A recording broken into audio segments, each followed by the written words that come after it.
Well, we coast on till 9 o'clock before we go to the news studios.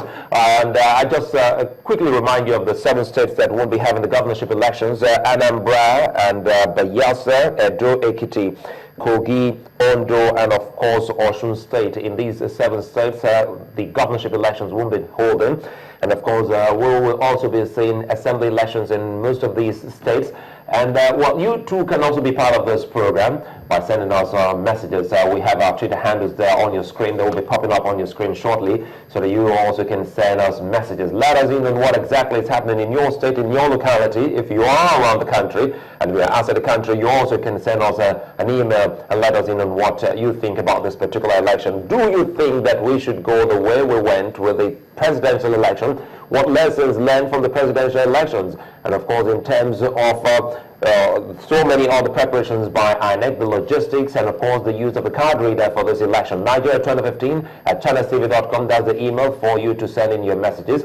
And of course, we have our panelists still here in our studios, and of course Professor Oshita Oshita in our Abuja studios, speaking with us on this particular election that is just some hours away from now. Well, initially it was 24 hours, but now we're counting down. As we hit 9 o'clock, it means we have just some hours to the big day. And Dr. Nadu, let's quickly look at some of these other issues we're talking about leading up to this particular election. Some states we say definitely will be hotspots, even though Professor Oshita said we should not preempt people on this, but we really can't even also ignore them, knowing for one that they have been in the news.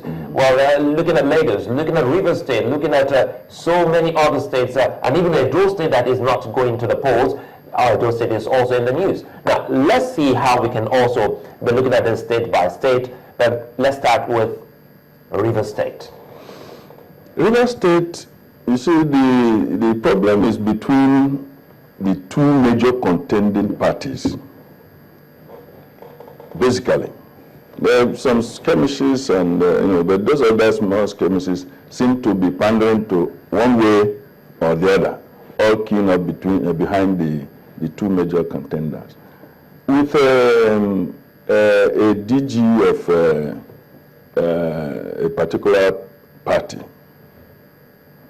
and then the other that wants to take power from the DG, who probably would like to sustain his own party, to also show his own prowess. There's bound to be some clashes.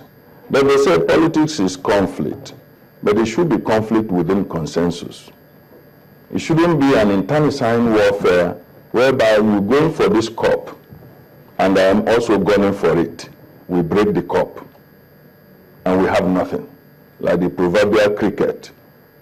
As little as you see it is, we're so principled to say, rather than the one that wouldn't have me, I will scatter my tummy.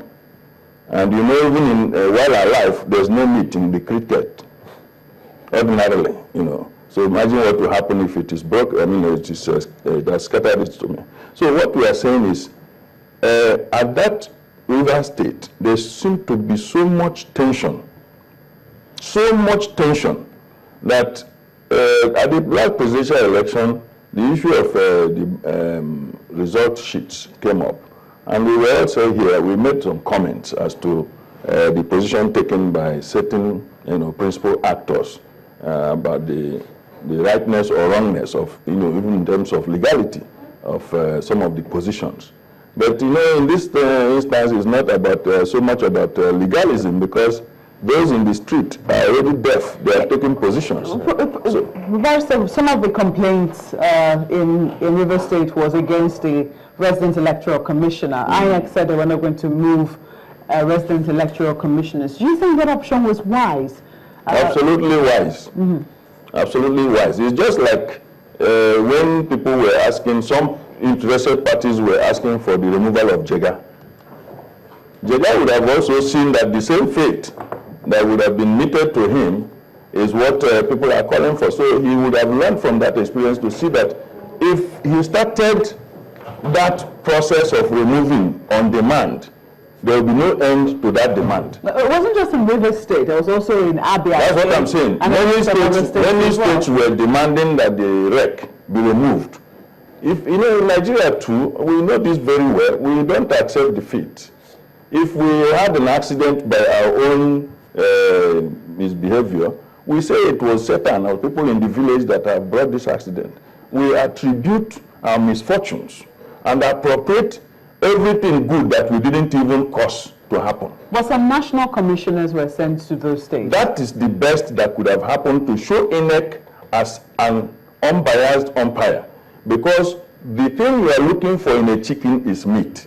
All the people who are contending in the River State, they are looking for victory. But that victory must be done transparently. Yes. There's a situation that happened, which has been reported in the media. Yes. That's in Abia State, for instance, where an election was done. The returning officer said it was inconclusive or had not signed the results. But the national commissioner announced the results. Now, in that kind of situation where the returning officer, who's supposed to announce the result, refused to announce it because he said the election was marred by irregularities, and the national commissioner goes ahead to announce it. He now goes to court. The returning officer goes to court and says, I did not announce that and it is wrong. How would that work out? How would that put INEC on a clean sheet or in a good stead with the people? You see, there is no limit to what politicians can do and don't do. So I have learned to take some of these things with a pinch of salt when I read them. The umpire should be able to do an in-house investigation. And where some of them need to go to court, let them go and canvass their positions in court. Incidentally, the law, as the Electoral Act as it is now, the returning officer cannot walk straight to the court because he was employed by somebody. You cannot even sue the returning officer. You sue INEC, you understand? So it's no longer the same as in those days where there were flurry of litigations involving one returning officer or another. Be that as it may, it is not impossible that somebody, I'm not saying this is the case, but I'm looking at a general proposition, which is why we should not be so gullible to accept hook, line, and sinker what somebody comes either on the pages of newspaper or television screens to say without investigation, proper investigation that is unbiased, that this happened, it can be paid. Somebody can be compromised to agitate against his boss, or his boss compromised to want to undo the subordinate. So this is election, anything can happen. Even angels will need serious prayers themselves in our situation. Just let me come in here because we just will be going for the news in a moment.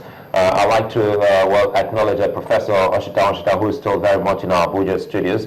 We'll come back to you after the news, Professor, to talk more on this particular election. And of course, Dr. Chimanaji would like to say thank you. You're still very much around, and we'll come back to you after this. And Captain Umar Aliyu, Blade, the Blade Aliyu. Well, good to have you here. We'll come back to you pretty much later after this. But very quickly before we go for the news, let's see the slide, because for the NHRC, the National Human Rights Commission, they have 8 states that they have called Flashpoint. And these are the states, look at them, they're popping up on your screen. We have Abia, Benue, Kaduna, Bauchi, Ekiti, Lagos, Imo, as well as Rivers. These are the states that the NHRC have called the flashpoints, and this just might also help the security agencies to see how they can keep watch over these states and why they have called them flashpoints for this particular election. You know why. We'll be looking at them on the other side of 9 o'clock. That will be after the news. Remember, it is Nigeria2015, and that's also the hashtag for you to send in your messages and comments right here to us in the studios. And now for our UK viewers, we'll say thank you so very much, and been such a nice company. We have been receiving comments from all of you watching Channels TV live on Sky, channels 575, that's channels 24 right there in the UK. A moment here, we'll return shortly.